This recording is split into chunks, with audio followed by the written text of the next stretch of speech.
Razstava transformacije predstavlja delovanje oddelka za vizualne komunikacije Akademije za likovno umetnost in oblikovanje v Ljubljani skozi natečaj za celostno grafično podobo mednarodne razstave Transformaction. Transformacije torej spremljajo, kako se 4 mladi grafični oblikovalci spopadajo s izzivom najti optimalno vizualno govorico, ki bi prenašala sporočilo o delu njihovih kolegov, vizualnih umetnikov mlajše generacije.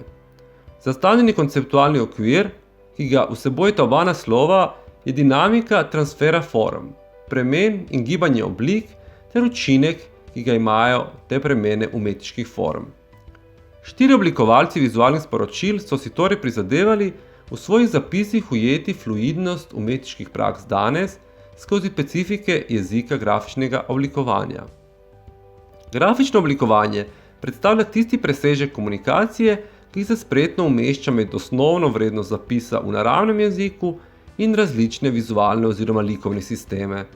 Pogoj za takšno zgovornost vizualnega komuniciranja je hkratno obvladanje različnih znakovnih sistemov, od jezika v ožjem pomenu do širokega spektra likovnosti, ilustracije, fotografije in možnosti novih medijev. Grafične rešitve Ideauer igrivo koketirajo s tradicijo jugoslovanskega dizajna in dekonstruktivizma, ter duhovito interpretirajo idejni okvir natečaja, bližujoč se duhu vintage reklame. Črt Matej svoj odgovor na izziv natečaja razvija v zelo suverenem premisleku tipografije, ki je v njegovi obravnavi hkrati monumentalna in modularna.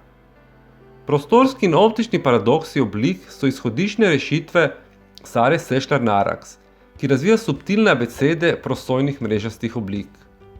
Najbolj likovni premislek je v svoji oblikovalski rešitvi ponudil Dejan Batričevič, katerega motiv očesa odpira implikacije od slikarske perspektive do digitalizacije.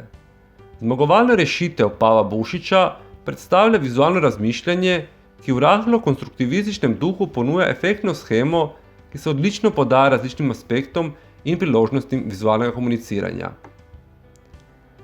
Stopnje neposrednosti vizualiziranja idej in konceptov v oblikovalskem delu varirajo in kombinirajo različne načine, od abstraktnih, kot je tipografija, do konkretnejših, ki določene likovne govorice uporabljajo za direktne pripovedi.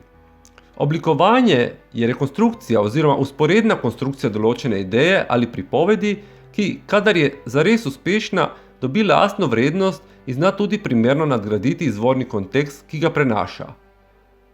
Predstavljene oblikovalske rešitve in procesi kažejo sporočilo kot rezultat uspešne združitve materialne, vizualne, nematerialne in pomenske plati znaka, del oblikovalca pa kot mojstrsko žongliranje med različnimi vizualnimi sistemi in poznavanje vseh pravil, ki jih vendarle uspešno kršijo.